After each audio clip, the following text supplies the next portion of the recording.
Alright, greetings and welcome back, gentles and ladiesmen, to another exciting new session of Exo Plays Donkey Kong Country 3 on the Game Boy Advance. When we last left off, we visited Krematoa and completed the first stage, that being Stampede Sprint. Now we're moving on to the third world in the game, that being Cotton Top Cove. Hello there, Dixie. How are you? My name's Blue. Pleased to meet you. What's that red circle on the calendar? Oh, it's nothing of importance. So that's Blue. It's his birthday, as you can tell. Before we move on to the first stage, there is a hidden banana bird cave in here.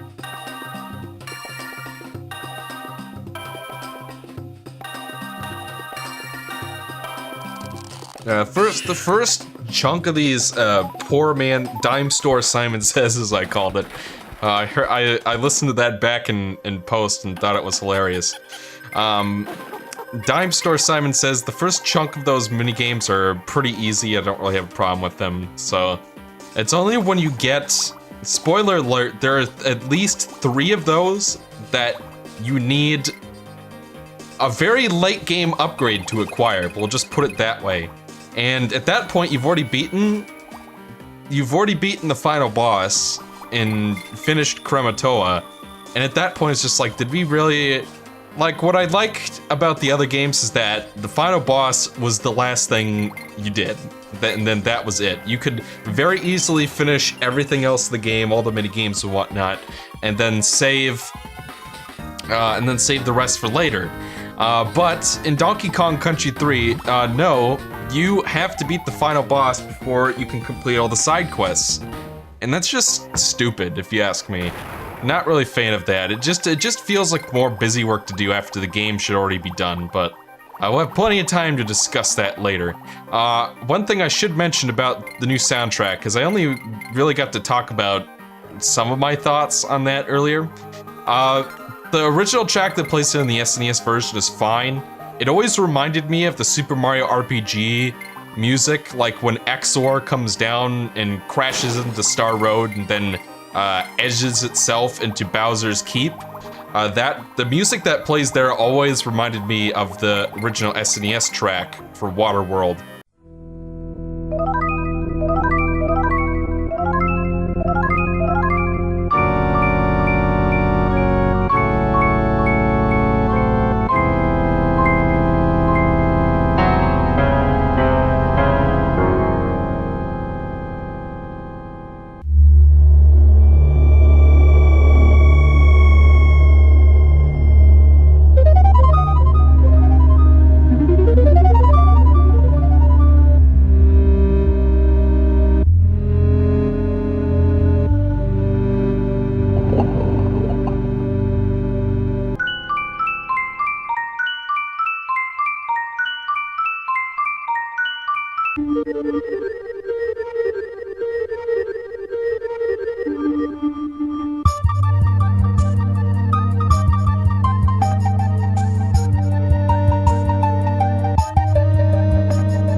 But the GBA track for Waterworld is my favorite Donkey Kong Country theme ever.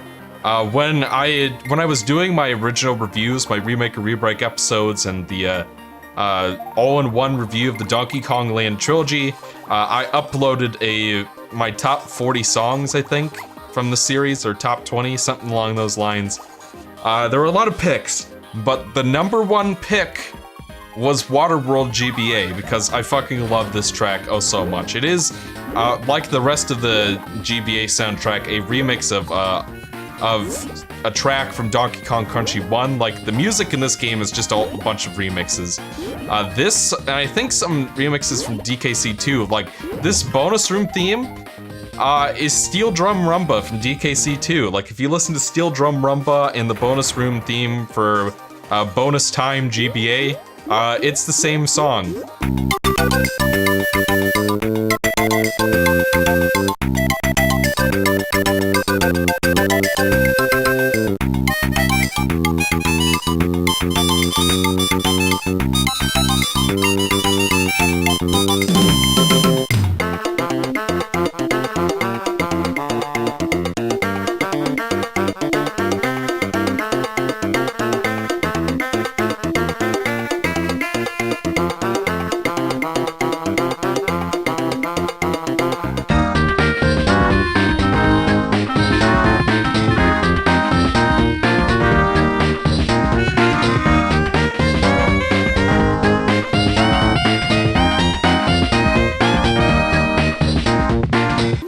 you just don't notice because they sound so different. By the way, we're playing as Ungard again. I think he's the only animal buddy that appears in all 3 games. And he's the same as he was in DKC2. He has a super stab ability even, but we're never gonna end up using that because, I don't know, I guess the developers of this game forgot that the super abilities were a thing because they never get used at all. I mean, beyond the team up move, obviously, because it's just like, DKC3 is just a mound of underutilized ideas. It's a miserable pile of secrets. Like, both of Kitty's abilities are never used, or are rarely used, rather. The super moves for the animal buddies are never used. I mean, like, there are some parts where Ungard's super stab can be used, like, and that was one thing I didn't get to show off in one of the Lake Orangatanga levels early on. You can find, much like the previous games, in any level that there's water, you can find a secret Ungard except for Sunken Spruce, I think. Which is a level that is exclusive to this game, but wink wink nudge nudge, maybe there are new levels in this version. And you can find a secret Ungard in one of those earlier Lake Orangatanga pier levels, and once you do that, yeah, all that was a bunch of bananas. By the way, that waterfall effect is pretty nice looking. It looks the same as, it's like a sprite scaling thing going on. I think this is called Rocket Barrel Trek, or something like that. Over here, there's Hidden Barrel, as you can see, and that'll get us another coin, which are very useful. Make sure that you're grabbing those because we need them for Bazaar's shop. Let's see. I haven't found a bonus room yet, and I'm getting worried that I might have missed one. Alright, looks like there was a hidden thing. And kind of the gimmick with these waterfall levels is that you can go up on the platforms and go behind the waterfall as well, and then while you're in there, those rock walls will stop you from moving in any closer. I swear they added that parallax background for this version. Pretty sure it was, you know, a static sprite or something that moved along with the rest of the background, and that they just changed it. But maybe I'm wrong, like I am about a lot of things. Evidently including everything and anything Sonic. That's because I don't know, maybe I have a feeling like I'll probably never make a Sonic related video ever again. Because it's just not fun I don't know, I'll probably do some Let's Plays here on the channel, but in terms of like review stuff, I don't know if I have it in me anymore because everybody seems to be on the same page about one thing, and that's that level design in Sonic games needs to be giant and have a million pathways and have no clear sense of progression, like Sonic Mania. And I did not like the level design in Sonic Mania. And if that's what everybody who calls themselves a Sonic fan seems to want now, I don't know if I can even call myself a Sonic fan. Because I'm very much a very straightforward guy. I like my level design straightforward. That doesn't mean you can't have multiple pathways or exploration. And I'm talking exclusively about action platforming games like this. Like for something like Metroid, that's a completely different story because Metroid is a series of adventure games. They're not action platforming games. They're not action stage-based platformers. If you're making an adventure game, then yeah, exploration, I'm totally cool with that. That's kind of the bread and butter of that genre. But for action platformers, I really do think, you look at Mega Man, Castlevania, Mario, Donkey Kong, pretty much anything, and that kind of genre, I think, works best with more straightforward level design. And when I'm playing Flying Battery in Sonic Mania, and I just seem to be going zipping, zapping around all over the place, and I have no idea where I am in relation to the length of the level.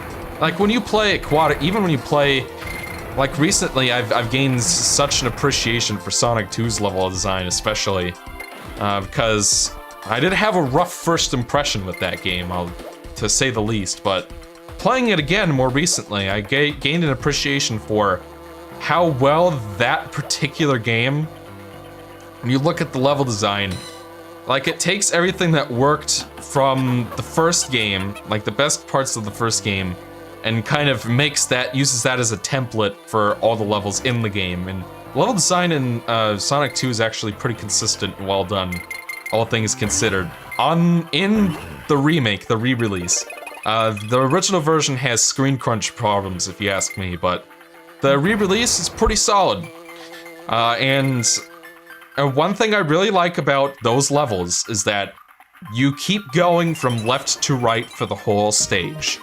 There will be some times where you might have to go backwards to loop around up on a platform in a higher ledge or something, but for the most part, the levels are designed in such a way that as long as you're going towards the right, you're progressing in the level.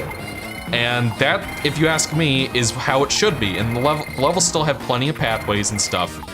So that, to me, is fine. And I think everybody can find something to like in Sonic 2's levels. But Sonic Mania's just feel like giant mazes to me. And I know that they're not technically mazes.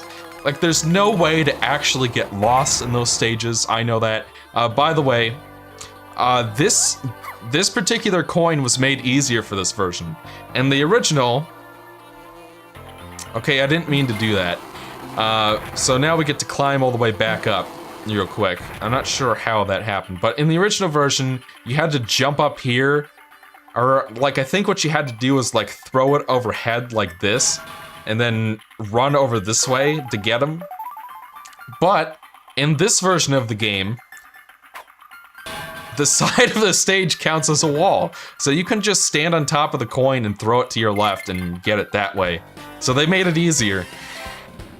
Which, I don't know. That puzzle wasn't super hard to figure out or anything, and it was probably one of the better ones in the game, honestly. We're skipping Cranky's Dojo because we do not need to play that. And I just realized we've been recording for about 10 minutes and I haven't put out my timer. More shop talk for you guys. Wow, this thing is still running. Okay, we're gonna reset that real quick, and we'll go for another 10 to 12 minutes. But Sonic Mania's level design, it feels like most of the stages in the game, there's no clear sense of direction as to what constitutes the way forward, and that really annoys the hell out of me and makes the stage really distracting, honestly. That I'm playing Flying Battery and I keep zipping from left to right all the time and have no idea where I am in relationship to the stage. And, you know, just coupled with the fact that all the levels in that game, with a few exceptions, are all rehashes. Like, the new stuff, like, compared to Sonic Generations, where even though they were aping off of old level tropes and stuff, the level design was completely original. The fact that they just flat out recycled level design makes no sense to me. We didn't need that in a new quote-unquote classic Sonic game. I'm sure a lot of people are gonna be killing me for sharing my honest opinions on Sonic Mania, but that's just what I think about the game. I was not super impressed. I don't understand. Like, all my friends seem to love it unconditionally and like, this is obviously the best Sonic game ever made. And I'm like, is it?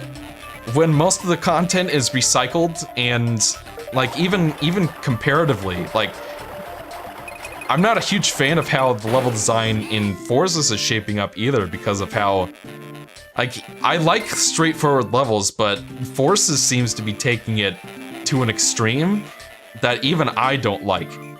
Where the levels are literally just corridors, like Crash Bandicoot, and you just walk, and then that's the level. I don't want that either, trust me.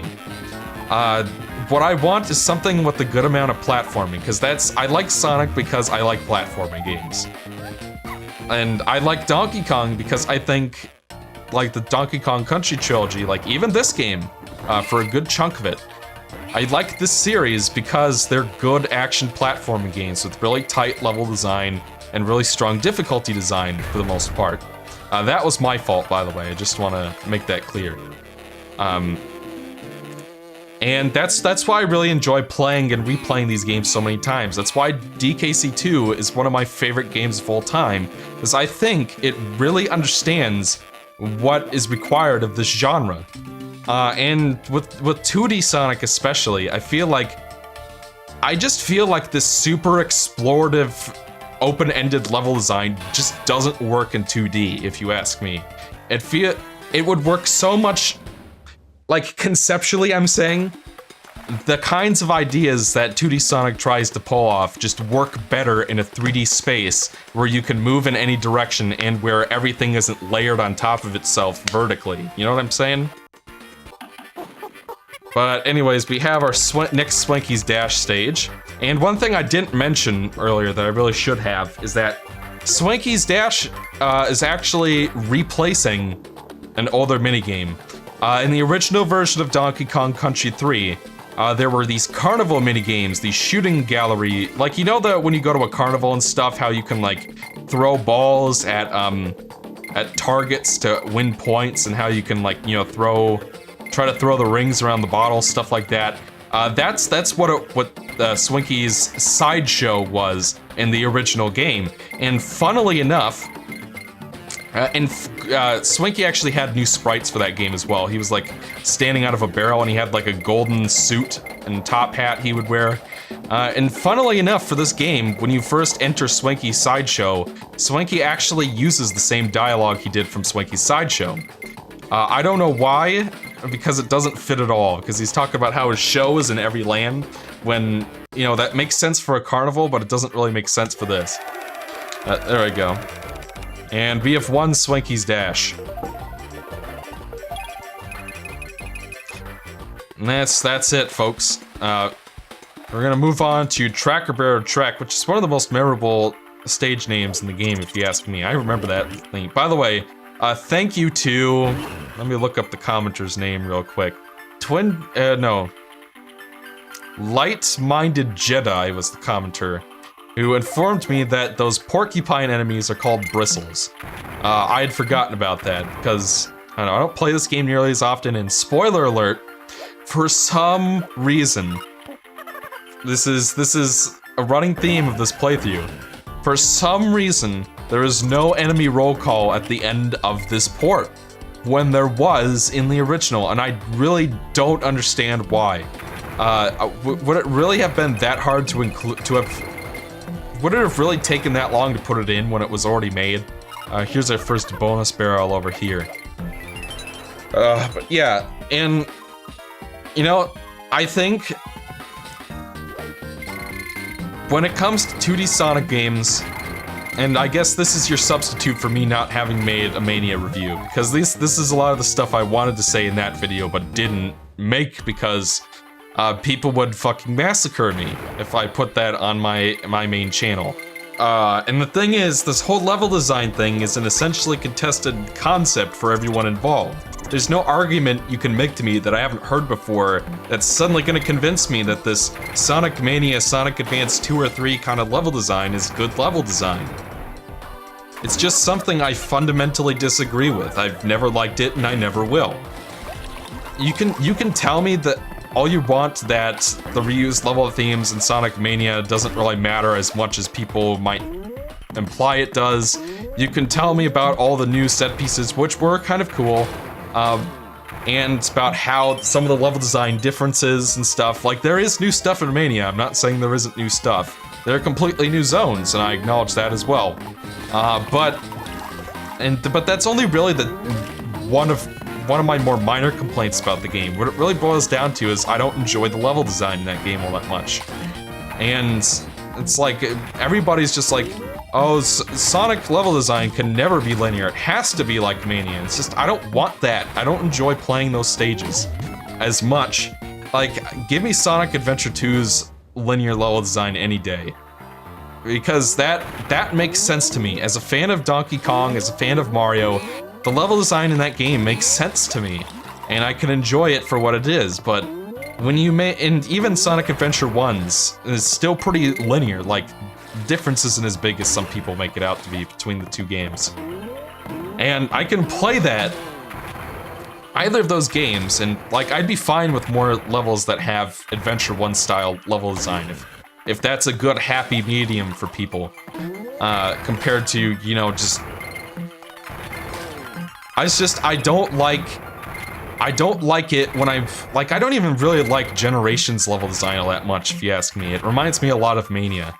Maybe it's a little bit more straightforward, and for the most part you can just keep going in one direction. I guess that's why I'd prefer it, honestly, but still, I don't really find Sonic levels as replayable as a lot of people do, evidently. I'd much rather have the Sonic Colors approach where you get like 6 levels in a world that are all relatively short and straightforward, and you just play those, than have one giant level with 10 billion pathways in it. Because that to me, you try to do too much in one level and it just comes off as a clusterfuck. It just comes off as too overdone to me. I like simple, straightforward level design. That's just how I am. And it's just nothing.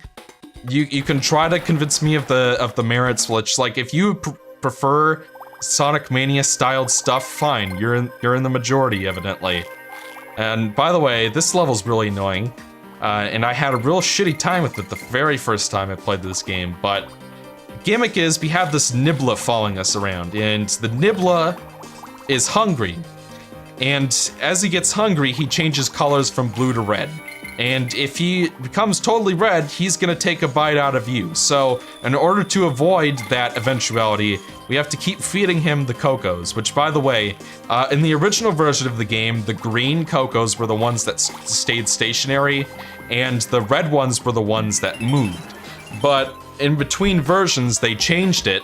Now, the green ones are stationary, and the red ones are the stationary ones, and the green ones are the ones that move. I don't know why they made that change, but so we have to keep feeding Cocos to the Nibbler to avoid us getting a bite taken out of ourselves. And it's really not that hard once you know about that, but the first time I played the game, for some reason I couldn't figure that out. So I tried to speedrun the stage as fast as possible and died a billion times because of it. And you don't want the Nibbler to eat the Lurchins, or you're gonna have a lot of trouble. I guess the Lurchins are poisonous and just piss them off more. Like, there are 4 states the Nibbler will go through from blue to red, and eating a Lurchin will make him move up a state and get him closer to trying to take a bite out of you. Like that happened just there. He's probably gonna try to eat me now. Okay, so we fed him that Cocoa, and now he's doing better. Excuse me. And the Nibbler's always behind you, so if you turn around, he will go behind you that way, so we made it halfway through the stage. Here's another Cocoa he can chomp on. And just keep him happy and he won't bug you. This stage is pretty straightforward. It can be annoying when you don't know what to do, but honestly, I don't know what 10-year-old me, what my problem, 10 or 11-year-old me's problem was when I was playing this the first time and not figuring that out. This is a pretty easy stage, if you ask me. Yeah, so, and it's, you know, as long as you're turning around to position him, that goldfish there is not edible, so don't waste your time on it. Yeah. I feel like there was something I wanted to talk about. Now I can't remember what it was. Yeah. So it's just like, I'm not really sure if I want to keep making videos about Sonic, if all I'm gonna get are comments saying, but I personally prefer this kind of level design in my Sonic games, and I don't like what Forces is doing. Which is understandable, because even I have my grievances with that. When I say I want straightforward level designs, I don't mean I want a straight corridor with nothing happening in it. Which even Colors is not like that. Colors has a lot of platforming, which is why it's my favorite one. I like platforming in my platforming games. I don't like, you know, platforming in the classics is a little milquetoast, if you ask me. It's there's plenty of it, but none of it stands out to me. Platforming in Colors is such a big focus that it engages me a lot more. But it's just like, I don't want to keep making reviews if it's just gonna be like, well, why can't they make... Because evidently that's what everybody else wants, except for me. Everybody else wants Sonic Mania level design, and I hated it. Well, I didn't hate it. I was not a huge fan of it. I played through the game, I beat the final boss, I didn't even get all the Chaos Emeralds, because I hate those special stages. I hate all special stages, but those ones, because I have no experience with them, reminded me just how much I hate that aspect of classic Sonic. I don't enjoy playing those stages very much at all. Because they're such a big pain in the butt. And if you fail, it's like 10 minutes before you get to try them again. Like when you lost, you could just try again right away, like in all the mobile ports of the previous classic games, I'd be fine with them. There's nothing wrong with the little trial and error, a little bit of learning when I have opportunities to keep trying. But with the Mania special stages, I swear they hid those special rings way too well, and because of how convoluted the level design is, I never know when I'm gonna find one.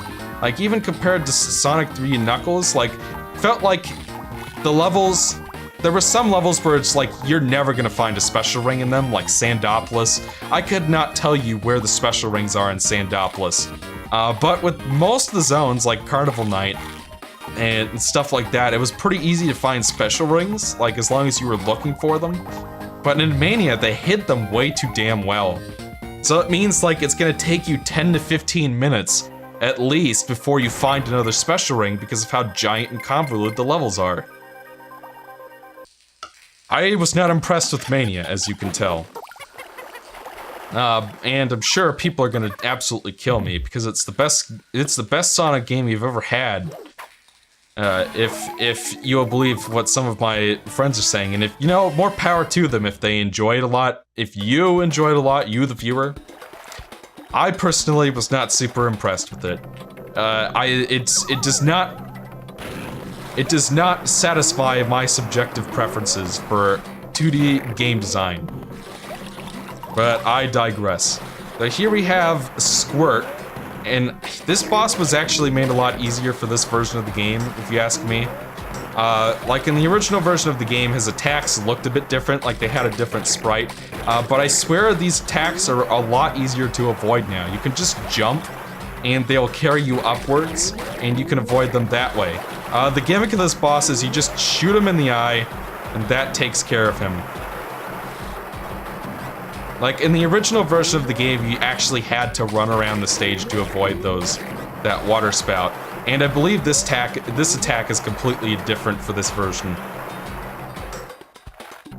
Like, they changed the last round of Squirt to make it like, just the way that the water moves around. The rest of the fight is the same, I think.